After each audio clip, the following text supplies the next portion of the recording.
So the winter's drawing in. It's over. The summer was over. We never even had a summer. It was so depressing. Nothing happened, except there was a lot of rain, a great deal of rain. More rain ever since records began. Yes. Not that we have any idea what that means. There was this strange period in history with no records at all. People would leave their homes and go, it feels slightly different to yesterday. Is anybody writing this down? And then after a period of time, somebody said, enough's enough, I will write this down.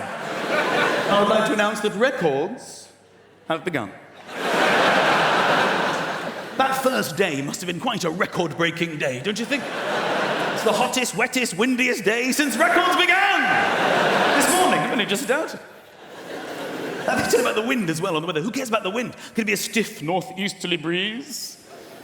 I'm not sailing to work. I don't give a shit. People see that and go, I'll leave slightly later with a tailwind. I'll be there in half the time. Woo! Then the clocks are going to change. Nobody knows when the clocks are going to change. They change on a Saturday night. Nobody knows it's going to happen. Everybody the same every Saturday night, every year. They don't know which way or what's going on. You only find out about it late on Saturday night. You overhear somebody, excuse me, what was that? The clocks, they change. When? Tonight? Oh! Darling, the clocks, they... Which way? They go back! Is that the good one?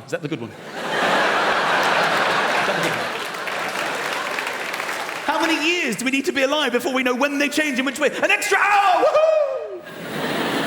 The only thing we can look forward to, ladies and gentlemen, in this winter is snow. It's the only thing that gets us through, because the weather's terrible, but snow is the holy grail. Nothing beats snow. And normally we get one day of snow, and you've got to hope that it snows overnight so you can be snowed in. Earlier this year, it snowed in the middle of the day. You don't want that.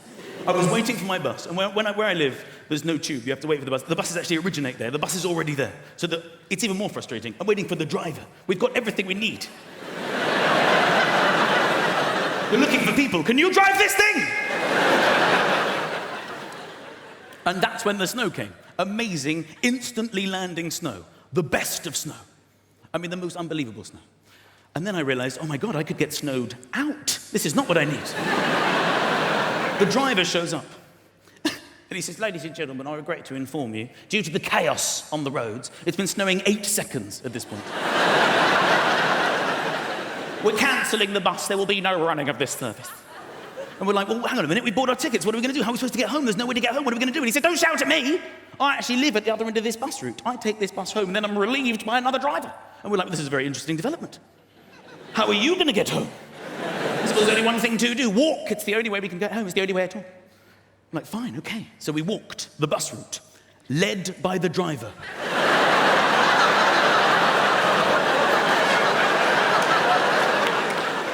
We came to the first stop. We had to tell the people waiting, there's no bus. And they joined our imaginary bus.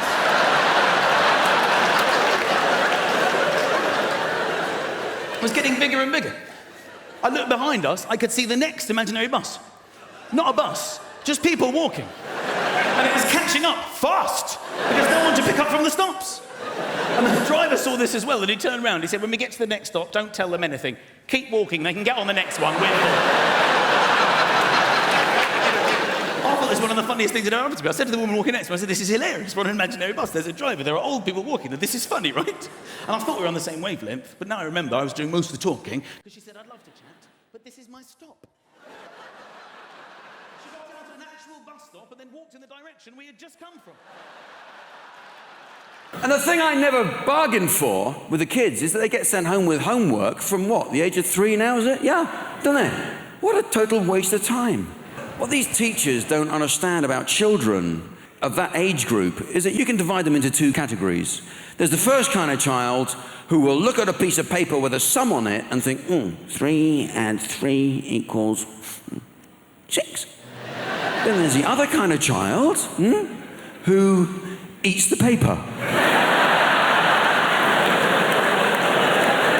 Where's your homework? Oh, look it. In fact, the only thing kids use homework for is just a ploy to stay up later when it's bedtime. They deliberately don't tell you, don't they? They keep it back. They don't tell you they've got homework. They hold it back. They're playing their cards close to their chest. They're waiting for that moment. Come on, you've seen your program, turn the television off, up to bed. I still have homework to do. I I think that trumps you, sir.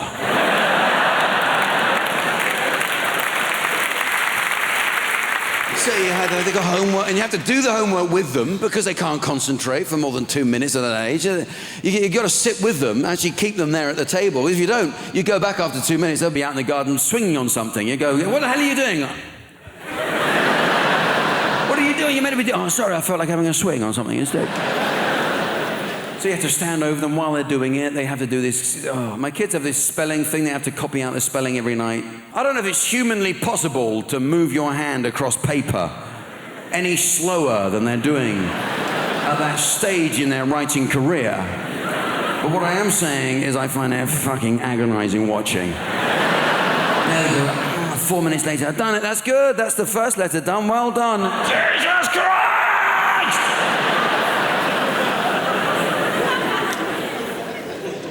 I got to the point with the homework that I couldn't watch it being done anymore. I had had enough of this, you know?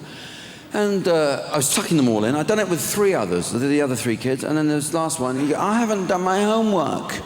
And I couldn't face it anymore. I snapped, you know? I said, well, you know what? Leave it. Leave it. I imagine if you do leave it, that something will have happened by the morning.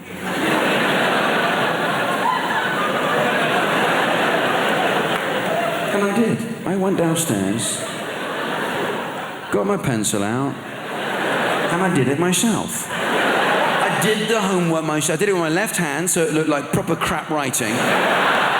Real method job. I had my tongue sticking out. Halfway through, I went out in the garden, have a swing on something. Came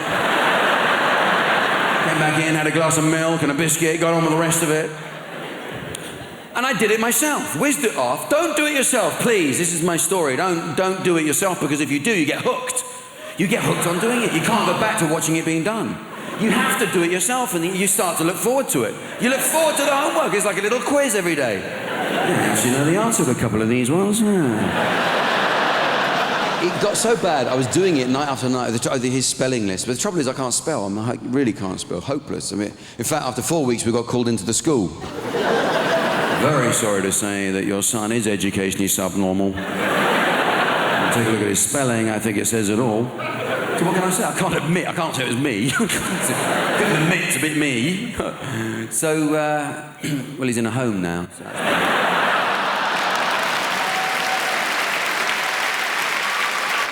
filming the traffic, and before I knew it, I was surrounded by area boys. These are the local gangsters in Lagos. Going, give me your camera, we will kill you, you cannot film us. Give us the camera, give us the camera. And I was like, guy, oi! I'm from Hackney, get out of here!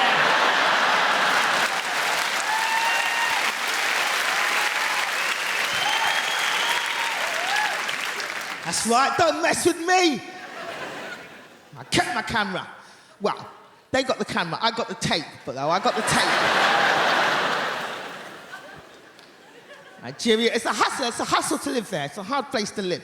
Like, you commit a murder in Nigeria, you will get away with it. You will. And I'll tell you why, because we ain't got no CSI in Nigeria. The police turn up at a crime scene and they're like that. Okay, there's a dead body. There's a dead body. Somebody has been killed.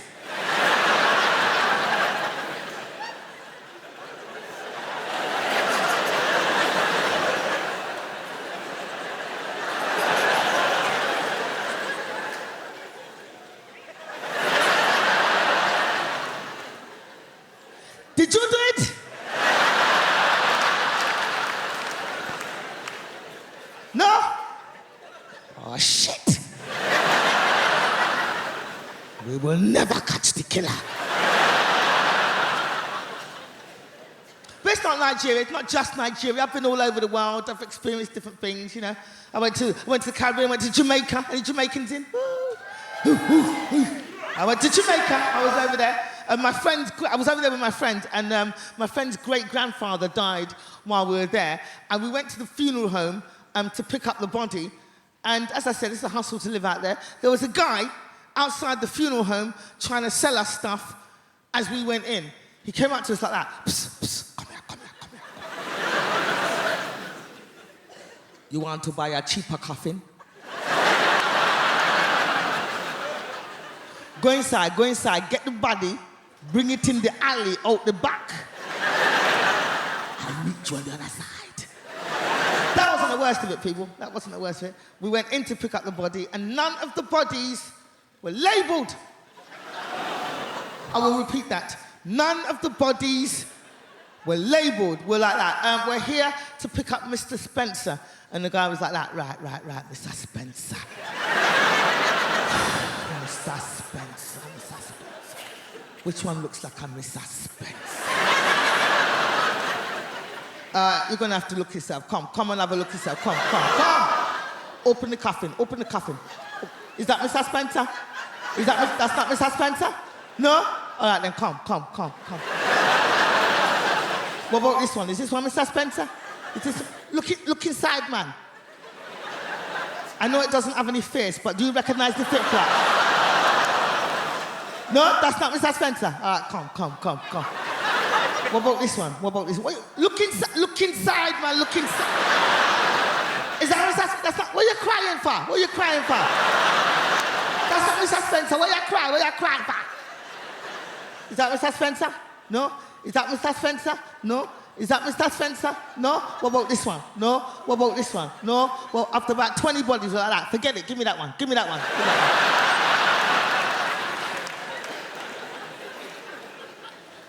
Trying to explain it to the kids at the funeral. Yes, Johnny, sometimes when the body decomposes, it does turn into a white woman. Yeah, sometimes. When a man wears trousers, he's still a man. When a girl wears trousers, she's still a girl. When your dad wears lipstick, alarm bells, alarm bells, alarm bells. When the roller coaster's fast, it makes you feel high. When the roller coaster spins, the world whizzes by. When there's blood on the seats, alarm bells, alarm bells, alarm bells. When an airline pilot says fasten your seatbelts, that's all right.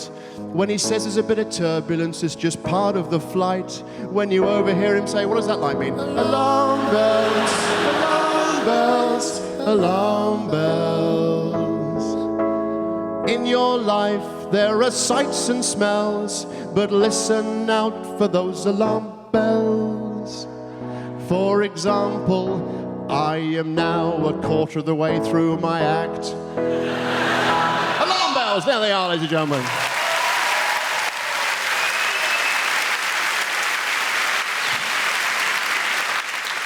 So this bloke said to me, he said, Tim, did you know Marie Osmond is about to appear in the world's worst film? I said, Warner Brothers. He said, I already have. So I went to the record shop. I said, what have you got by the doors? He said, a bucket of sand and a fire blanket. I said, can you recommend some music for a kid's party? He said, Small Faces. I said, of course they have, the kids. My mum and dad are complete opposites. You couldn't hope to meet two such totally different blokes. My local police chief does a talk on heroin, so you can't understand any of it. Do you know, I was mugged recently. I was at Victoria Station, and I was mugged, and I burst into tears. And a policeman came up to me. He said, I'm fining you £10. I said, for crying out loud. He said, yes. So I gave him a description of the mugger, and he built up a photo fit. And when I looked at it, it looked exactly like me. So he took me in for questioning. He said, where were you at 5 o'clock? I said, I was at Victoria Station. He said, it's not looking good, is it? I said, I've got to go to court on a drink driving charge. He said, is it the Old Bailey? I said, no, Harvard's Bristol Cream. He said, why don't you drink non-alcoholic wine? I said, Schlur. He said, why don't you drink non-alcoholic wine? Tequila, schnapps, sambuca. I'm calling the shots. So I went to Alcoholics Anonymous. I said, I can't stop gambling. He said, you want Gamblers Anonymous? I said, you're probably right, I'm so drunk, I know where I am. I saw this sign, it said hairdressing for men. I walked in, there was a rabbit trying on clothes, and all these blokes going, yeah, very nice.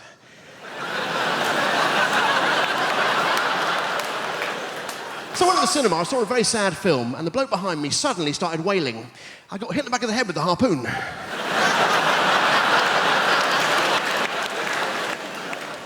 But But you know, I love reading. At the moment, I'm reading My Life by Bill Clinton, which freaked me out because I didn't know he knew anything about my life.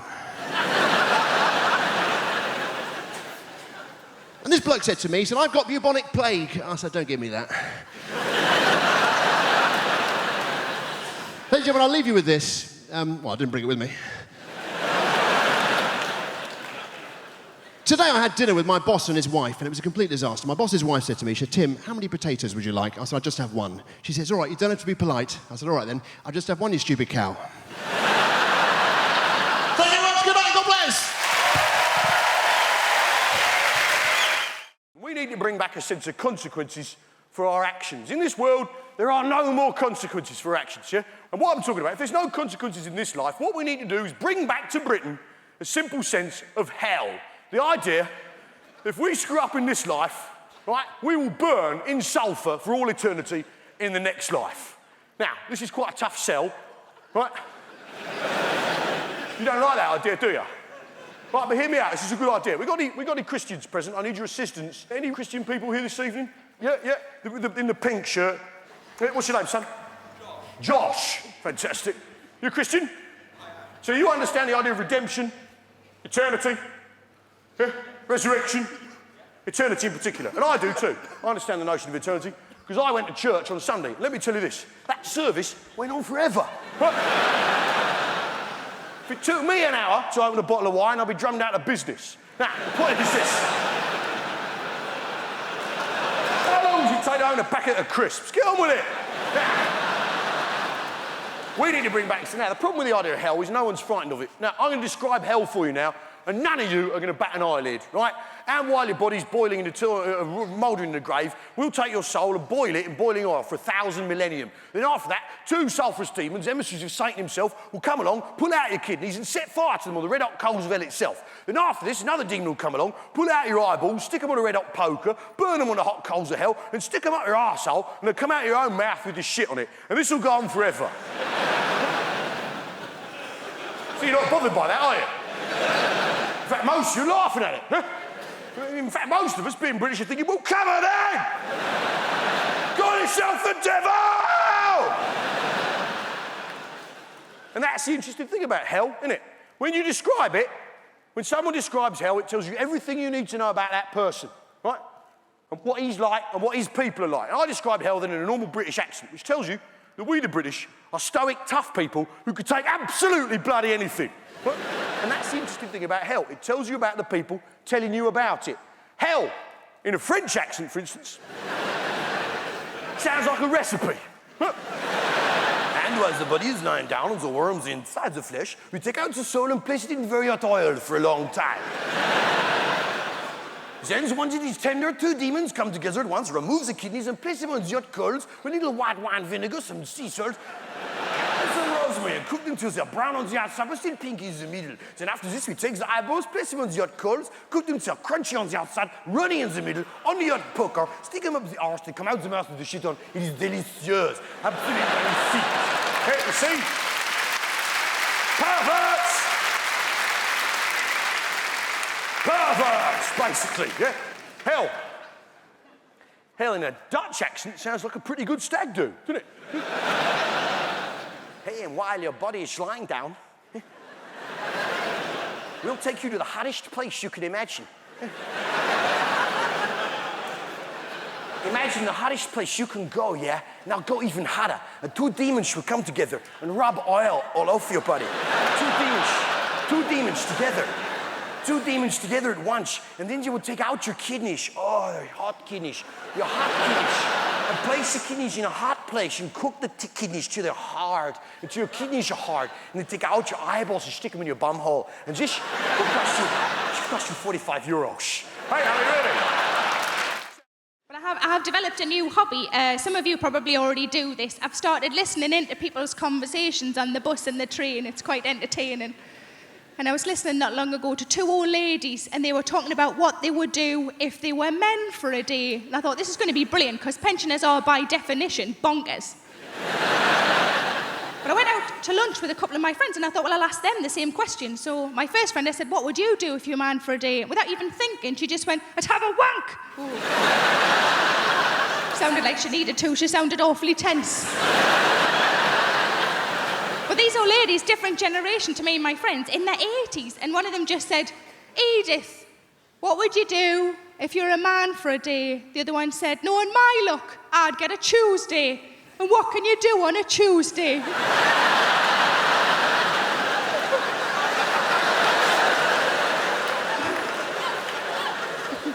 My second friend, I said, what would you do if you're a man for a day? She just said, I just do everything.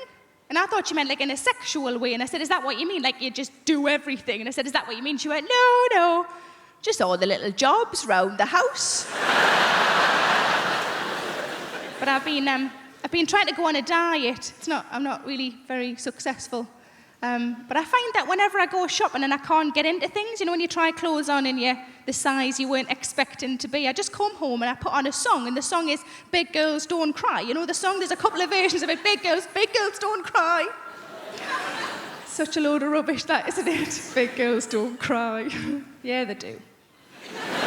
Cry because they're fat, cry because they can't get a boyfriend, and they cry because there's no trifle left. But I was on holiday in Spain last year, and I'm bragging, I know, and outside the hotel was a lovely pool, and I wanted to go in the pool, of course I did, but I'm not overly confident with my figure in a swimming costume, and I was watching the women who were walking in the pool, and these were like tiny, you know, these wafer-thin, tiny women. And I thought, I'm not going to walk in with one of them. If I walk in with one of them, people are going to think I've bloody eaten one.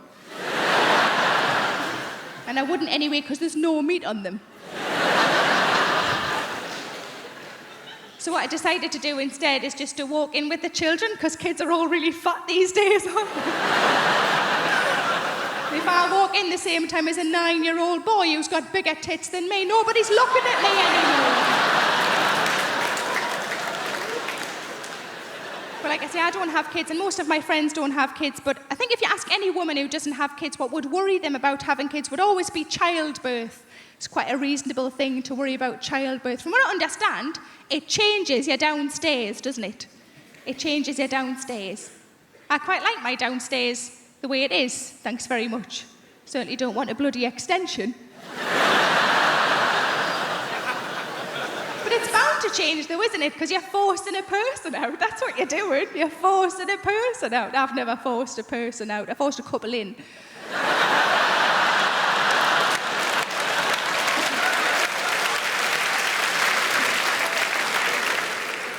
With a shoehorn. I'll tell you a bit more about myself. I'm from the north of England. I had a very strange upbringing. My dad, he was very old-fashioned. When my sister had her menstrual cycle, he made her go and live in the shed, claiming that she was the evil seed of Satan. It's a little bit old-fashioned, isn't it? It's very sad. My sister died very young. She drowned. But, you know, like my dad said, look on the bright side. If she'd have floated, it would have had to set fire to her anyway, so... She was, My nan was great, though. She was great, my nan. I remember the last thing she said to me just before she died. She said, what are you doing in here with that hammer?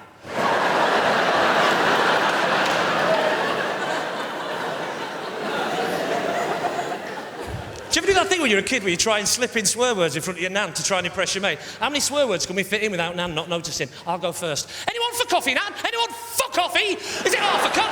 Fuck up! Fuck up, is it? What time is it? 10 past 2. 10 past 2? Do you expect me to believe that? It's jolly well possible. Anyone for coffee? The last time we tried it, we were in a Chinese restaurant. We went, oh, nan, there's no fork and knife. What are we going to do? There's no fork and knife, nan. There's no fork and knife. What are we going to do, nan? She went, I don't know. I'll probably try and have to use the fork and chopsticks, you patronising pair of little... That's her attitude. If you can't beat them, what's the point in having kids? I'm obsessed with swearing, though, because this is great, because this show's going out after 9:30. Well, it is now, but this show's going out after 9:30, right? How did I know it was CBeebies? No, it's going on after 9:30, and... I love the fact that... I don't know why, but you can't swear on telly before 9:30, but you can after 9:30. I think the BBC, as a nation, just think we're all just sat round going, oh, Marjorie, Would you possibly pass me the bread sauce? This fish is simply divine. Why, certainly, Kenneth. It really is a tasty salmon. Tell me, my darling, are you aware of the time? Why, allow me to check on my small pocket antique silver wristwatch, left for me by Grandpapa all of this years ago in his will. Why, I believe it has just gone the hour of 9:30. Thank fuck for that! Let's get and shit on the Christmas tree, you dirty bitch! Like I say, I'm from Lancashire, and I haven't got a proper Lancashire accent anymore. That went a few years ago, I'm afraid, because proper Lancashire, of course, is surprised to hell about everything all the time. And real issues in a shoe shop, couldn't believe it, they were great. Opened a tin of peas, looked inside, there were peas, they were great. My favourite accent at the moment is the South African accent. I love the fact that the South African accent is just, you know when you used to record records in the 70s backwards, and then when you played them backwards, they sounded forwards? That's what South African is, isn't it? It's just the record player backwards. Hello, my name's Lee, and I'm from England. Oh, my name's Dave, and I came from South Africa. Not living in London. It's too expensive. It's too expensive and I don't like it. Kill your parents. Kill them. Beelzebub. Kill your parents. Whereas the Australians, they just sound like a record that won't start properly. Where are you from, mate? Oh, I'm from Melbourne, mate. And how long have you lived there? Mate, 14 fucking years, mate. I fucking love it, mate. So I came to Britain in the early 80s. We were refugees long before it became fashionable. But my favourite immigrants are Polish people because they've properly confused old-fashioned racists. Have you seen them? They don't know what to do. What do we do? What do we say? They're immigrants, but they're white. I had this one bloke go, bloody Poles coming over here with their work ethic. Which isn't very politically correct, and I try so hard to be politically correct. Sometimes I take it too far. I was at a party recently and I said to my friend, have you met Steve? He's a really nice guy. My friend goes, which one's Steve? Steve was the only black guy in the room. I found myself going, Steve, yeah, he's over there. He's got blue jeans on, a grey T-shirt, sort of curly hair, and a Nigerian accent. And once I was performing at a comedy club and there was two black guys in the front row, like you two, but men and black. You are a man, sir, I'm sorry. It's the lights. And I said to them, so how do you two know each other? And they looked at each other and went, we don't. Might as well have had NF tattooed on my forehead. I didn't, it was felt tip. I like friendly, a little bit of friendly racism is nice. When I was a little girl, I used to always go to my friend Katie's house, and every time her dad opened the door, he'd go, hello, Shappi, been on holiday?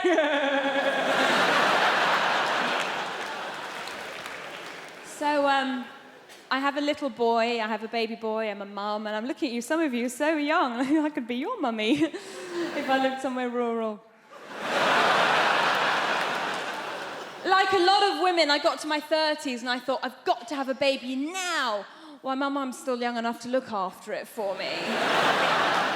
And I went to all the antenatal classes, and this woman came up to me, one of the other mums goes, oh, how are you planning on losing your baby weight? And I was like, well, I was just thinking of having the child.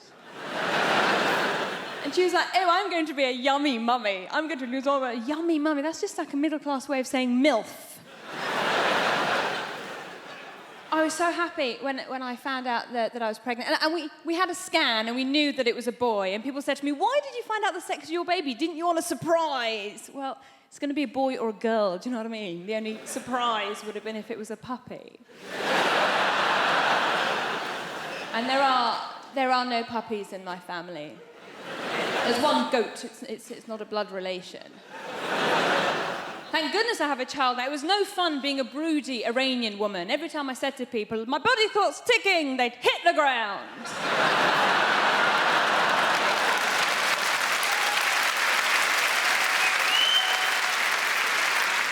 So with all that going on, when I did find out I was pregnant, I was so delighted. I thought, I am going to fill this child's life up with love and hope and understanding. My husband's reaction was slightly different. He walked around going, woohoo, my soldiers worked. Easy. It's not his. Oh, the fuss he made when he found out I was cheating on him. Only child. Can't share. My husband's English, he's from Nottingham, and a lot of people ask me if my husband's Iranian. And I go, well, he's not, he's English, but he's planning to convert. His family are absolutely lovely, and when they first met me, they kept going, oh, Shappi, so exotic, she's so exotic, which means foreign, but not in a way that we hate. Are any Welsh people out there? Tell them! Tell them how good it is now! Oh, it's not shit anymore. We spent millions, so it's not shit for you. That's the whole... Welsh people, where are you from? Swansea! Fair enough, it's shit. Yeah, quite fair. Yeah. I'm trying to explain that the place has improved and you lob Swansea and just a... Luckiest Swansea's still a desperate dump, isn't it? Let's face it. Devoid of any hope whatsoever, Swansea. Have you been? There's a sign on the way in that says, kill our children, not your speed, isn't there?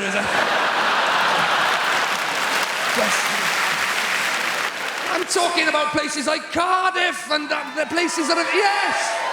These places have improved. We've had development money. We've done... Cardiff Bay, have you been there? Go there on holiday. It's lovely. We've done it all up. You've got cafes and bars. You've got the sea down there now. It's amazing. Down where the shit was, that's all sea now, most of it. And it's going to be amazing when they finish it. Has anybody seen the posters of what Cardiff Bay is going to be like when it's all done? It's not. It's going to be amazing. There's going to be people chatting, laughing, texting. Welsh people, these are presumably. Having interesting conversations over dinner. We're all going to be a lot better looking by the time it's finished as well. You look out. Where are they going to get these people with fashionable glasses and teeth from in Cardiff? I got no idea. You've got to admire their optimism, haven't you? Fair play. Talking of optimism, you've got Cardiff Bay. I was there not long ago. Some of these restaurants, some of them have got tables outside.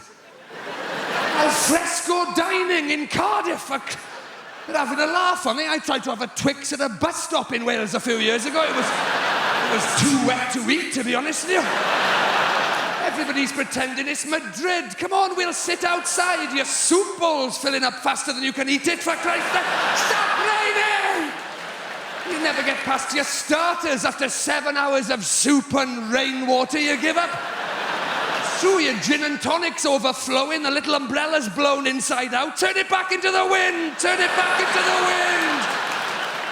As waiters with frosted eyebrows fighting their way to the table. Spaghetti carbonara, spaghetti carbonara. Sure, I'll get another one, I'll get another one. As people throw in life buoys to their bread rolls. I'll pull you in, I'll pull you in.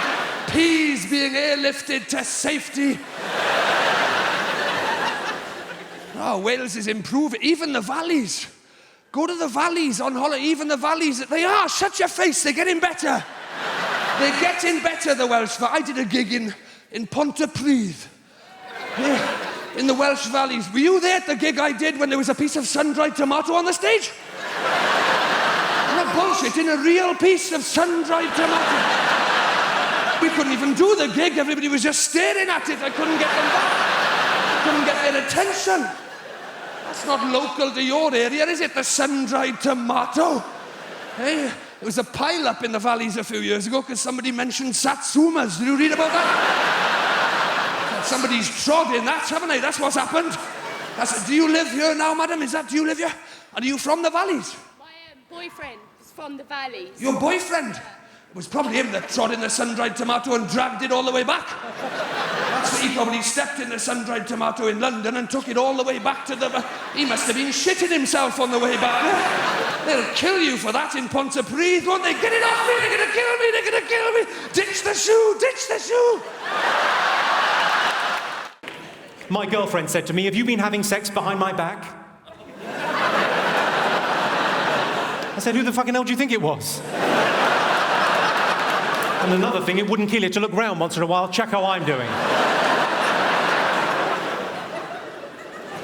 Well, I'm Jimmy Carr, and we've got Alan Carr on the show later on. How about that?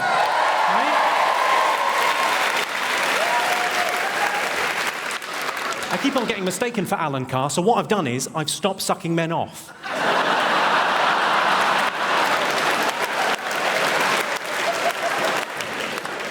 Don't get the wrong idea. You know, I'm a very gay-friendly act. I was asked last year to judge Mr. Gay UK. I said, no problem at all. He's against nature and against God, and he's going to hell. Right, who have we got in the audience this evening? We've got Nikki Hamilton-Jones is in. Hello. I've seen your show. Yours is the one where you get ladies naked and then they cry. We've all been there.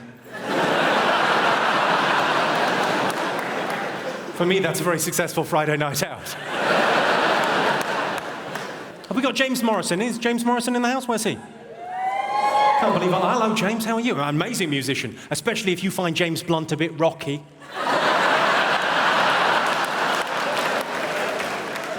You Give Me Something's an amazing song. You Give Me Something is my favourite song ever about chlamydia. My favourite. I love it. Dean Macy's here. Where's Dean Macy? Dean Macy? You're our hope for Beijing, aren't you, in the decathlon? I love the decathlon. You know, it's where you do 10 different things, isn't it? Sort of jack of all trades, master of none. If you don't mind me saying. The 2012 Olympics is going to cost £8 billion, which is, you know, a lot of money. It's probably going to bankrupt London, but you can't put a price on 2 bronze medals in cycling.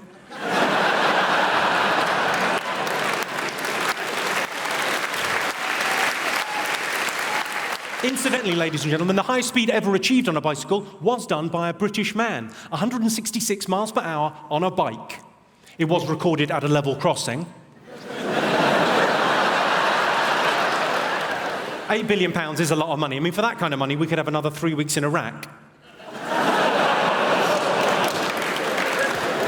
I don't have a stalker, but I do have a woman that sends me pants in the post.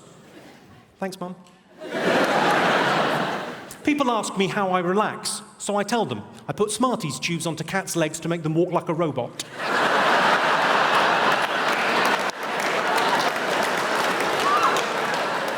If I'm really stressed, I make them go down the stairs. It's adorable, they look so confused. I realise some of you will be worried about the cat. Don't worry about the cat. If it's hurt, if it breaks its leg, it's already got a splint on. I should warn you, don't kick off this evening. I'm middle class, but I'm hard. Al dente, you might say. If you got the al dente reference, you're middle class too. Well done. I've got quite a posh voice, though. Would you agree with that, Hammersmith? Yeah. It's quite a posh voice, but we've all got a phone voice. Mine's quite breathy. I quite like those phone sex lines. I like them because they're the only place in the world where premature ejaculation is an advantage. I once came in under 75 pence. You know, when you're in love with somebody, you rarely see them at work. You rarely see them doing the thing that they do and you can't. It's extremely attractive. Go follow your partner someday to work. If they're having an affair, it'll be a hideous conclusion. But just watch them doing the thing. It's really cool, because you can't do it, they can do it. I fucking look, you're fantastic, you're glorious. Particularly when they're saving a life. Jesus, you're there going, oh, you're beautiful, I love you, and you're making me look good right now. Yeah, she's my girlfriend, look at her, she's glorious. She's saving her life, trophy bird, right? I had to be peeled off the doctor the day of the mini-stroke. Seriously, she was underneath me going, that's very flattering, but could I deal with the situation first, right? And I was behind her going, no, she'll be unconscious for a while, yes. Apologise, she's actually in the room tonight. Sorry about that. But it is nothing more attractive than seeing the person. I mean, the doctor here, have you a partner there with you? Have you a boyfriend or a husband with you? Yeah, he's a teacher. He's a teacher, so he's not in the medical trade. My teacher friend, isn't it sexy? Have you seen her ever deal with an emergency, have you? Not yet. Not yet, he said loudly. Get her to run over one of these feckers on the way home tonight. Dude, it's extremely attractive, but the one bad thing is you're very clannish people, the doctors. They have a tendency to hang around together in little groups, right? Okay. My teacher friend, do you have to go to loads of social events where it's just you and doctor? Does that happen to you, my friend? Does it? I hate it. Yeah, I know, it's a nightmare. I hate it, he said. I am articulating your pain, my friend. He hates it, ladies and gentlemen, because there's times I've been at dinner parties and it's doctor, and I'm the only feckin' muggles in the room, right? And they don't know half as much as you give them credit for. My friend, if you're ever at another dinner party and it's all doctors, feck with their heads. It's remarkably easy to do. If you're ever out with a load of doctors and they're going, well, today I performed a fucking duckendectomy. You just go, yeah, but what are hiccups exactly?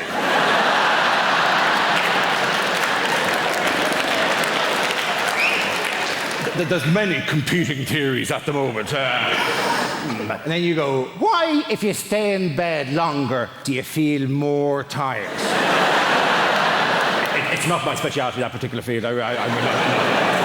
Does time heal all wounds?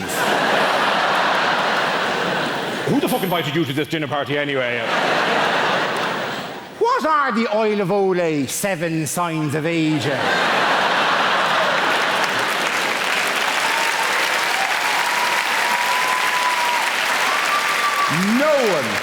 No one actually knows what the Oil of Olay 7 signs of aging are, right? Apparently they start with little lines around the eyes and finish with a woman sitting on a stairs with a bottle of gin going, I gave him the best years of my life! And it takes a feckin' hell of a cream to get rid of that, let me tell you. Doctor, one final question. Doctor at the back there, my surgeon friend, liver and pancreas, answer me this. What are hiccups exactly? Diaphragmatic irritation. A diaphragmatic irritation. Good woman yourself. Very good. Let the punters at home note, she said, diaphragmatic irritation, which is right. I also would have accepted any arrhythmic irritation of the phrenic nerve. Please. I'm not a doctor. I'm just riding one. Okay. I've been doing camp old nonsense in show business for 20 years now, and I've worked with some fascinating people like Postman Pat. I'm sorry to tell you, but the man's a I'm sorry for language. But we did Panto a couple of years ago, and he was constantly upstaging me and pulling focus. In the end, I said, you're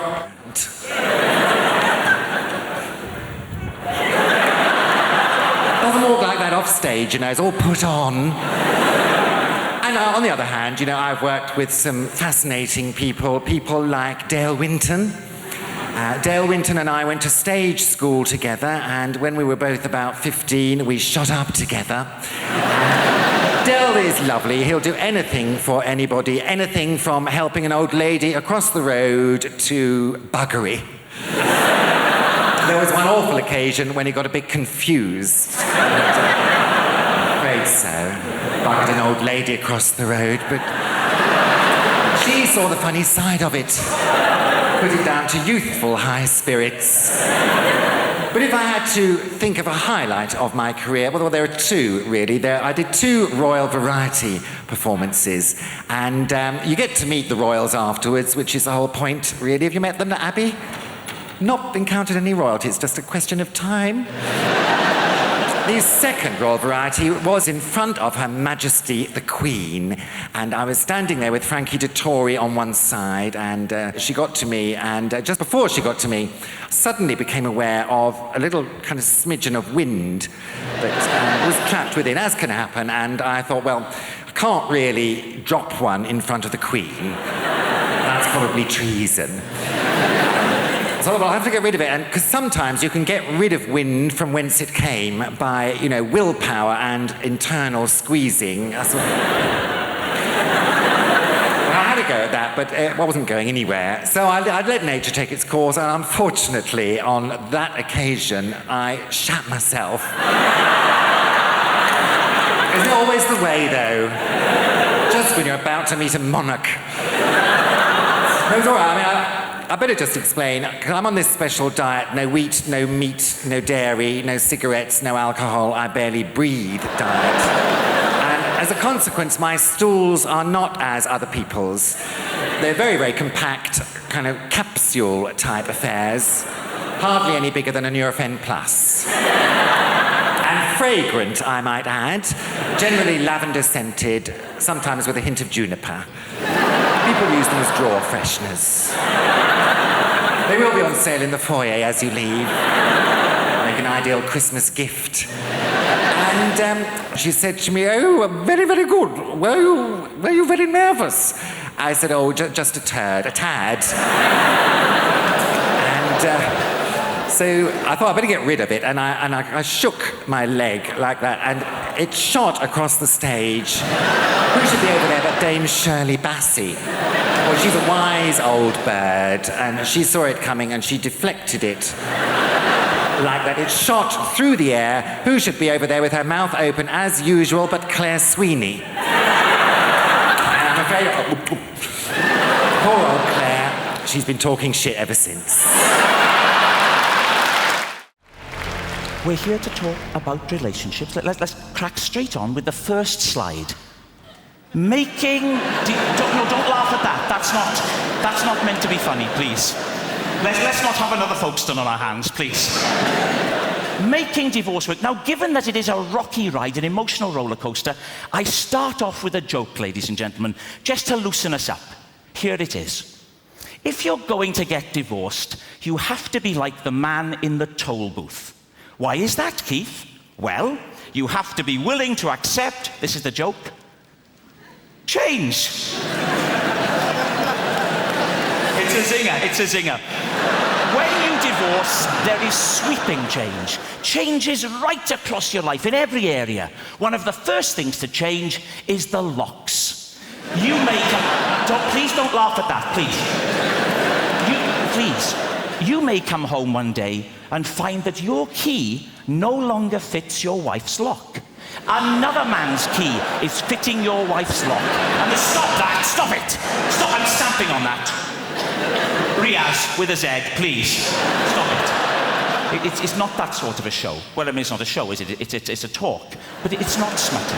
So you may come home and find that your key no longer fits the lock. Good. Yes, it can. And it can be very difficult to tell why a relationship is going to go wrong. Why is that? Well, I think it's because at the beginning of any relationship, when two people get together, there's always a sense of what? Hammersmith, at the beginning of a relationship, a sense of... Pardon? Worry. No. Anyone else? At the beginning of a relationship, a sense of... Foreboding. Foreboding is the wrong answer. Lust, no. Uncertainty. There's always a sense of uncertainty. A feeling of will they, won't they? And there's no way of... Please, Hammersmith, take it seriously. We're talking about emotions. A sense of will they, won't they? And there's no... Hammersmith, I will walk off the stage, please. There's no way of predicting when a couple get together whether or not the relationship will work. Will it last a long time? No. Not a chance in hell. Will they stick together? No. Will the marriage endure? Yes. Lee and Leslie. Now, Lee and Leslie are a lesson to us all. They've made a marriage work. So why is it then that when they can make a marriage work, so many others can't? Paul Simon said, there are 50 ways to leave your lover. 1.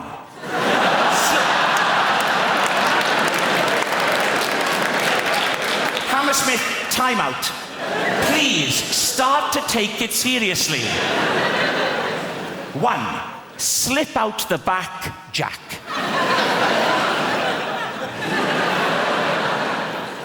2. Make a new plan, Stan. And 48 others.